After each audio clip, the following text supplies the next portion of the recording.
चतरा में भारत रत्न संविधान निर्माता डॉक्टर भीमराव अंबेडकर के नाम पर विश्वविद्यालय खोलने की योजना बजट में शामिल किया है।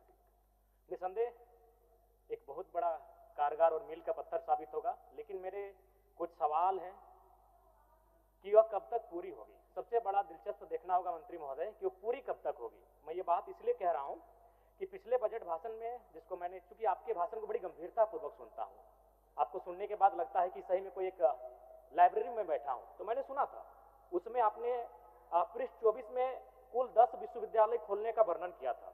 इसके अलावा 5 अभियंत्रण महाविद्यालय खोलने का जिक्र किया था, लेकिन अभी भी वो धरातल पर नहीं दिख रहे हैं। अगर बात करें तो इस राज्य में मैं आसन के माध्यम से उच्च तकनीकी शिक्षा मंत्री महोदय को भी कहना चाहूंगा कि 9 पॉलिटेक्निक भवन का निर्माण वर्षों पूर्व हो चुका है, लेकिन अभी तक पढ़ाई आरंभ नहीं हो चुकी। मैं उनका नाम बताना चाहूंगा: खूंटी, हजारीबाग, जामताड़ा, गोड्डा, पलामू, चतरा, बगोदर, लोहरदगा।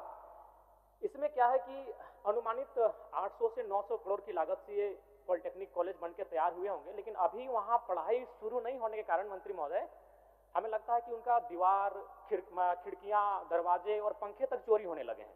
तो सवाल ये है कि हम जब तक उसकी गुणवत्ता पे बात नहीं करेंगे, भवन बनाए जाते हैं, ठेकेदार टेंडर लेते हैं, और कमीशन का तो खैर छुपा किसी से नहीं है, लेकिन उसकी सार्थकता तभी होगी जब उसमें वास्तव में बच्चे पढ़ने जाएंगे।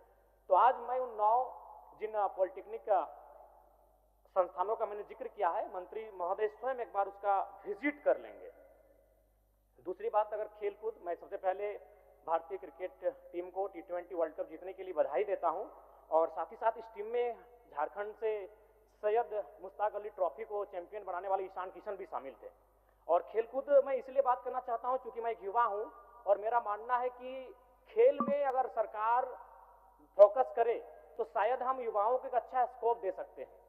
ये झारखंड की भूमि प्रतिभाओं की कमी नहीं है, हमें याद करना चाहिए। आज तो फिर हमने बहुत सारा सिस्टम बदला, आज हम 21वीं सदी में जी रहे हैं, लेकिन याद कीजिए 1928, जब उस समय भारत देश अंग्रेजों के अधीन था, और इस रांची के खूंटी से जयपाल सिंह मुंडा ने भारत को पहला ओलंपिक में गोल्ड मेडल दिलाया था।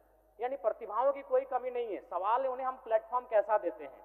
आज देखिएगा बहुत सारे खिलाड़ियों का नाम आता है अखबारों के पन्नों में, उनको हम बधाइयां देते हैं सोशल मीडिया के माध्यम से, लेकिन क्या होता है, फिर पता चलता है कि कोई साग सब्जी बेच रहा है, कोई सड़क के किनारे दुकान लगाकर चौप सिंगाड़ा बेच रहा है। तो सरकार को इन विषयों पे ध्यान देने की आवश्यकता है। मंत्री 30 सेकंड लेंगे, ज्यादा नहीं लेंगे, बाकियों ने हम इंपॉर्टेंट ही बात रखेंगे।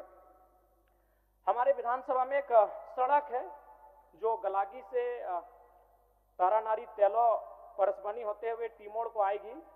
तो मैं विभागीय मंत्री से आग्रह करूंगा, इस सड़क चौड़ीकरण निर्माण कार्य को संज्ञान में लेते हुए उसे कराने की कृपा करेंगे।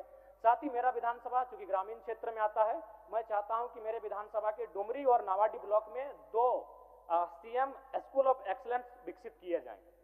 और साथ ही साथ एक सूचना एक आया था कि चूंकि बात अभी DK सिंह है जो 3 यूनिवर्सिटी के VC हैं, तो हम लाख अच्छी बातें करें, अगर एक व्यक्ति अगर 3 विश्वविद्यालय के VC बन के रहेंगे तो फिर हमें नहीं लगता है कि शैक्षणिक व्यवस्था हमारी ठीक ठाक चलेगी। और आज क्या हुआ, UG और PG का जो मिड सेमेस्टर का एग्जाम था DSPMU में, जिसमें VC नहीं होने के कारण कर्मचारियों ने शायद ताला बंद किया था, जिससे एग्जाम नहीं हो पाया, और ऐसे में क्या होगा कि सेशन पूरा लेट हो जाएगा।